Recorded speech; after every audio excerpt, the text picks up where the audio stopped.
Foundations of Amateur Radio. It's the morning after the day before. I've been calling CQ for 24 hours, and for the first time in my life, after a contest, I still have my voice. That, in and of itself, is novel. I also don't have ringing ears. That's a blessing. I have learned heaps and had fun doing it. I made contacts and I heard stations across the globe, and I did it all from the comfort of my shack chair. Before I dig in and expand, the contest I just completed ran for 24 hours. I didn't sit at my radio for all of it, nor was my radio on for all of it. I managed to have lunch, dinner, dessert, breakfast and morning tea. I snuck in a few naps, and I managed to help with bringing in the shopping. My station did not transmit unattended at any time, in case you're wondering. My setup consisted of a little 11-year-old netbook computer running the current version of Debian Linux, and the heart of this adventure, the software called fldigi. The computer is connected to my Yaesu FT-857d via 3 cables, well, 2.5, a microphone and a headphone lead that combine into the data port in the back of the radio. The other cable is a USB CAT cable, a computer-assisted tuning cable that plugs into the CAT port on the back of the radio. I also used an external monitor to have my main contest screen on and used it to display the main fldigi window. My license class allows me access to a selected number of amateur bands: 80 meters, 40 meters, 15 meters, 10 meters, 2 meters, and 70 centimeters. I managed at least one RTTY contact on each band. As I described previously, my radio is set to use single sideband, and the audio from the radio is fed via the microphone socket on the computer into fldigi that processes the information. Similarly, when I transmit, the audio is generated via fldigi and leaves the computer via the headphone socket and goes into the radio as a single sideband audio signal. The information in the audio is all RTTY, a digital mode that I've described previously. The software is using audio frequency shift keying, AFSK, simulating the switching between the two RTTY frequencies. On my screen I have a waterfall display that shows all the signals that are happening within the 2.3 kHz audio stream that's coming from the radio. fldigi is also decoding this in real time and showing each decode as a virtual channel in a list.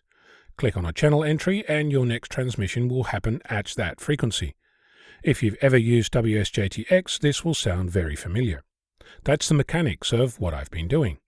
So, what did I learn in this adventure? Well, most of Australia goes to sleep at night, at least the ones that do RTTY. I have evidence of exactly one station on air, and that was only because they were named in the DX cluster, which, by the way, this contest allows as assistance. Since then, I found logs from at least 2 more stations. Local contacts did happen during the more civil hours, and in total I managed 10 of them. You may think that that's not much for, say, 12 hours of work, but that's 5 watts QRP, or low power, RTTY contacts, in an actual contest, on a new antenna, from my shack, dodging thunderstorms, and learning to use filters and levels. You might not be impressed, but I'm absolutely stoked.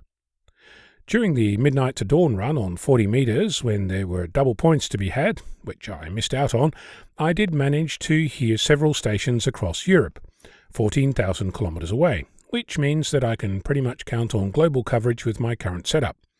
Sadly, they didn't hear me, too many competing stations, but I'm sure that with practice I'll manage to contact them too. The software crashed once. That's not nice.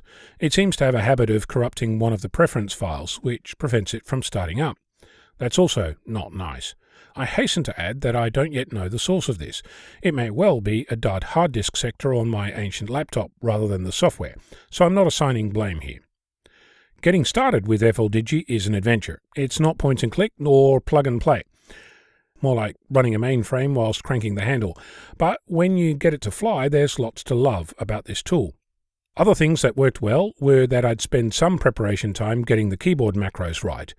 These are predefined bits of text that you send as you're calling CQ and making a contact. They're a whole topic in and of themselves, so I'll skip past the detail and just mention that I was very happy with the choices I made, gathered from years of voice-only contacts, reading RTTY contest information, and looking for exchange details. From a technical perspective, I used both contest modes, running and search and pounce. Running is when you call CQ. Pouncing is when they call CQ. The running was by far the most successful for me. I'm not yet sure if that was a reflection on how much I still have to learn about levels. One thing that I can say with confidence is that there's absolutely nothing like having a wall of RTTY signals to learn how to make sure you're actually decoding something useful. I spent a good couple of the wee hours tuning my levels. I would like to thank the stations who came back to my call and for those who tried without me noticing them. I had a blast. I'm Ono, Victor Kilo 6, Foxtrot Lima, Alpha Bravo.